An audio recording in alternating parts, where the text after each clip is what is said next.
महाराज जी मैं online gaming के चक्कर में पूरा बर्बाद हो चुका। महाराज जी मेरा मार्गदर्शन कीजिए। तो कितना बर्बाद कर चुके? 25 से 30 लाख।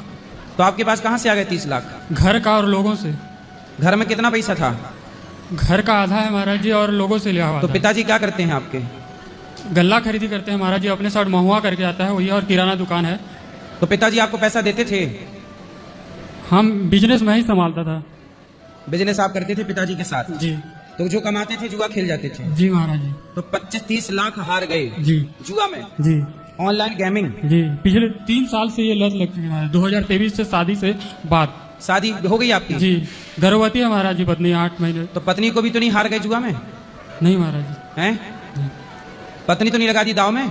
नहीं। चलो पत्नी ने लगा देना दाव में। और क्या बचा है दाव में लगाने के लिए? वही महाराज जी, सब कुछ हार चुका हूँ, बस अब उस गलती सब हार गए जी। अब अक्कल आई कि नहीं? आ गई। आ गई। अब और खेलोगे जुआ? नहीं। बस सब खो करके अक्कल आई, चलो आ गई। 30 लाख की अक्कल है मतलब आपकी? जी महाराज। ये ज्ञान आपका कितने रुपया का है? जुआ खेलना चाहिए कि नहीं? नहीं खेलना चाहिए। जुआ नहीं खेलना चाहिए, ये बात इन्हें अब समझ में आई जब 30 लाख हार चुके। मतलब जुआ नहीं खेलना चाहिए, ये ज्ञान कितने का है इनके लिए? 30 लाख। 30 लाख। तो मेरे जितने नौजवान दोस्त यहाँ सुन रहे हैं, आपसे बताऊं कि आप भी 30 लाख गवा के समझोगे या पहले समझ जाओगे कि कोई भी जुआ, ऑनलाइन गेमिंग, ये जुआ ही है, गलत को गलत कहा जाए। हम कहते हैं जुआ पर कलयुग का वास है, जो जुआ खेलेगा उसका नाश होगा। लिख लो कागज में।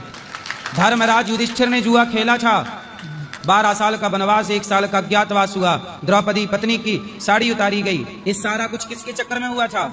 जुआ के चक्कर में। दुर्योधन का सर्वनाश हुआ किसके चक्कर में? जुआ के चक्कर में। अब जब दुर्योधन का सर्वनाश हो गया जुआ के चक्कर में, तो फिर और जो खेलेगा उसका होगा। अब देखो आपने 30 लाख जुए में बर्बाद कर दिए। गौरी गोपाल आश्रम में देखो कल 25 गरीब बेटियों का विवाह है। हम बेटियों के विवाह में पैसा खर्च करते हैं। वृद्ध माताएं 300 यहाँ रहती हैं, हम उनकी सेवा में पैसा खर्च करते हैं। यहाँ 200 बच्चे गुरुकुल में पढ़ते हैं निःशुल्क, हम उसमें पैसा खर्च करते हैं। यहाँ पर अखंड रसोई चलती है, 30,000 लोग। 30 लाख आप हार गए। गौरी गोपाल में 30,000 लोग पर डे भोजन करते हैं। पैसा तो यहाँ भी खर्च हो रहा है। हमें जुआ का पैसा चाहिए ही नहीं। कोई हमें 50 करोड़ भी दे फोकट का, हम फोकट का पैसा लेते ही नहीं है। हम मेहनत करके जो कमाते हैं हम वो कमाते हैं, वो रखते हैं, वो लेते हैं।